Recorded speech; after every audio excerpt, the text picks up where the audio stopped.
ខ្ញុំមិនបានធ្វើអ្វីនាងទេដោយគ្រាន់តែនិយាយទៅកាន់នាងថាកុំឲ្យរើបំរាខ្លាំងពេកប៉ុណ្ណោះខ្ញុំដឹងថានាងចូលចិត្តនិងស្រឡាញ់ខ្ញុំដែរដូច្នេះហើយទើបនាងមិនស្រែកឬធ្វើអ្វីមួយនាំឲ្យមានការភ្ញាក់ផ្អើលនៅក្នុងមុងពុំមានអ្នកណាម្នាក់ក្រៅពីពួកយើងឡើយខ្ញុំដឹងថាពេលនេះខ្ញុំហាក់ដូចជាកើតមានតម្រេកជាមួយប្អូនខ្លាយយ៉ាងខ្លាំង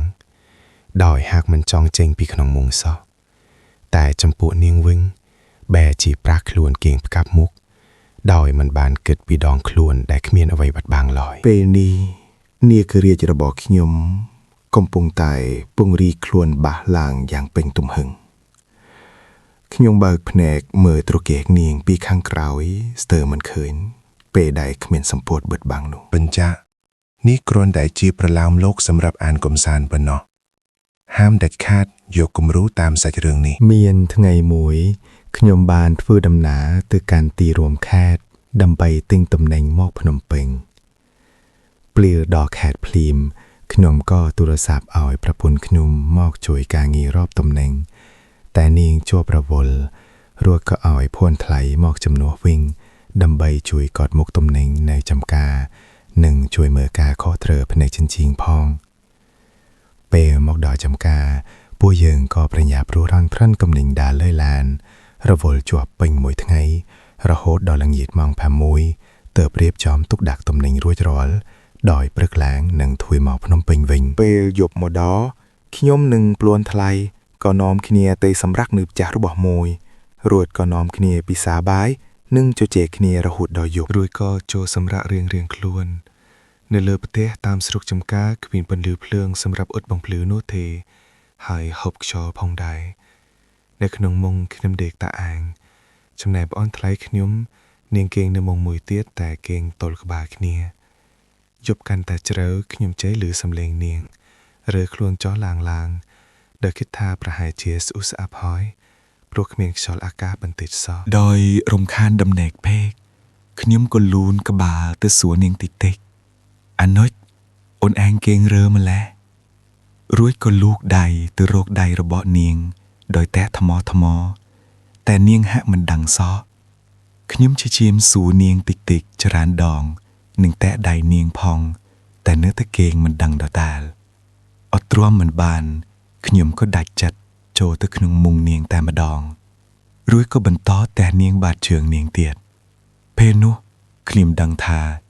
នាងគេងស្លៀកសំពត់ចំពងប៉ុណ្ណោះហើយសំពត់ទៀតសោតក៏ស្ទើររលាត់ចេញពីដងខ្លួនអស់ទៅហើយដែរខ្ញុំនៅតែព្យាយាមដាស់នាងរហូតដល់ភ្ញាក់រួចនាងក៏ខំសម្លឹងមើលខ្ញុំដោយងឿងឆ្ងល់ដោយដៃម្ខាងស្រវាទាងសំពត់មកគ្របខ្លួនខ្ញុំមិនបានធ្វើអ្វីនាងទេដោយគ្រាន់តែនិយាយទៅកាន់នាងថាកុំឲ្យរើបំរាខ្លាំងពេកប៉ុណ្ណោះខ្ញុំដឹងថានាងចូលចិត្តនិងស្រឡាញ់ខ្ញុំដែរដូច្នេះហើយទើបនាងមិនស្រែកឬធ្វើអ្វីមួយនាំឲ្យមានការភ្ញាក់ផ្អើលនៅក្នុងមុងពុំមានអ្នកណាម្នាក់ក្រៅពីពួកយើងឡើយខ្ញុំដឹងថាពេលនេះខ្ញុំហាក់ដូចជាកើតមានតម្រេកជាមួយប្អូនខ្លាយយ៉ាងខ្លាំងដោយហាក់មិនចង់ចេញពីក្នុងមុងសោះតែចំពោះនាងវិញបែរជាប្រាស់ខ្លួនគៀងផ្កាប់មុខដោយមិនបានគិតពីដងខ្លួនដែលគ្មានអ្វីបិទបាំងឡើយពេលនេះនាគរាជរបស់ខ្ញុំកំពុងតែពង្រីកខ្លួនបះឡើងយ៉ាងពេញទំហឹងខ្ញុំបើកភ្នែកមើលត្រកេកនាងពីខាងក្រោយស្ទើរមិនឃើញពេលដែលគ្មានសម្ពាធបិទបាំងនោះរួចក៏លោកដៃទៅអង្អែលថ្នមលើត្រកៀករបស់នាងតិចនិងរហូតដល់ច្រកលអាងនៅពីក្រោមតែមិនបាក់ខ្លាំងនោះទេដោយគ្រាន់តែបាក់តិចត្រង់ស្នាមប្រែមាត់លអាងនាងតំណោះរហូតខ្ញុំទទួលអារម្មណ៍ថាមាត់លអាងនាងសារធាតុរំអិលជ្រាបតិចជាប់នឹងដៃខ្ញុំធ្វើឲ្យអារម្មណ៍ខ្ញុំកាន់តែពោះកញ្ជ្រោលខ្លាំងជាងមុនរីឯស្រីនុជនៅតែសំងំឲ្យខ្ញុំបបោសង្អែលលេងតាមចិត្តដែលកំពុងរស់រាមិនយូរប៉ុន្មានខ្ញុំក៏អូនក្បាលលើស្នាមដំបូកនាងភ្លាមដោយស្រង់រសជាតិយ៉ាងក្រអូបនិងឈ្ងុយឆ្ងាញ់រហូតធ្វើឲ្យនាងរមូលក្រពះរេរាមសគៀកទៅតាមចង្វាក់នៃអណ្ដាតរបស់ខ្ញុំ ខ្ញុំព្យាយាមលឹកត្រដោះលាងមានរបស់នាងរហូតជ្រាបទឹកជោគជាមខ្ញុំខំបិទចិញ្ចក់ម្ដងហើយម្ដងទៀតនៅតែមិនអស់នាងបញ្ចេញសំឡេងធ្ងន់ធ្ងរតិចតិចដែលនាងរាវស្ទាបរោគនេះក្រៀករបស់ខ្ញុំភ្លាមខ្ញុំដឹងថាពេលនេះនាងប្រហែលជាត្រូវការវាហើយមិនបង្អង់យូរខ្ញុំក៏ទាញខ្នើយមកកលតគៀកនាងភ្លាមដោយហុចមកក្រោយបង្ហាញក្លែបដំបូកស្នេហ៍យ៉ាងច្បាស់មិនបង្អង់យូរខ្ញុំក៏ទាញក្បាលនាងគូរាជប្រវែងមួយចំអាមប៉ុនផ្លែត្រសក់រុញបញ្ចូលក្នុងលាងនាងលន់សូជ្រួចរុញបញ្ចូលតិចតិចរហូតដល់កប់លិចបាត់ធ្វើឲ្យនាងពើងចង្កេះបានឡើងរេតាមការបញ្ជានាងគូរាជចិញ្ចោរបស់ខ្ញុំអ្វីដែលធ្វើឲ្យខ្ញុំអាចរុញនាងគូរាជចូលក្នុងដំបូកស្នេហ៍របស់នាងបាងស្រួលមិនពិបាកយ៉ាងនេះក៏ព្រោះតែប្រដាប់នាងរៀកធំមាត់លាងពោពេញដោយទឹកជោគជាមគឺដំបូកនាងធំរៀកសឹងប៉ុនស្លឹកម្លូទៅហើយដូច្នេះហើយនាងគូរាជខ្ញុំក៏វាលុកចូលជ្រើក្នុងដំបូកមាននាងភ្លាមដោយមិនបង្អង់យូរឡើយខ្ញុំធ្វើចលនាវេលុកសាចុះឡាងរាប់រយដងរហូតធ្វើឲ្យនាងធ្លាចេញទឹករំអិលកាន់តែច្រើននិងស្រវេស្រវាចាប់ដងខ្លួនខ្ញុំជាប់បញ្ចេញសំឡេងរអើកតិចតិច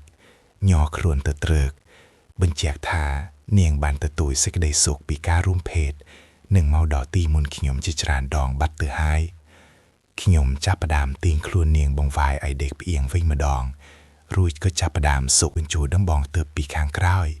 ដោយវាយតាមក្បាច់ជំនឿត្រសក់ម្ដងញាប់ម្ដងរង្វើលបុករកចេញចូលគ្មានសំចៃព្រោះបានភ្លុករសជាតិចំណីថ្មីផងនោះធ្វើឲ្យនាងខំមាត់ចេញខ្យល់សើត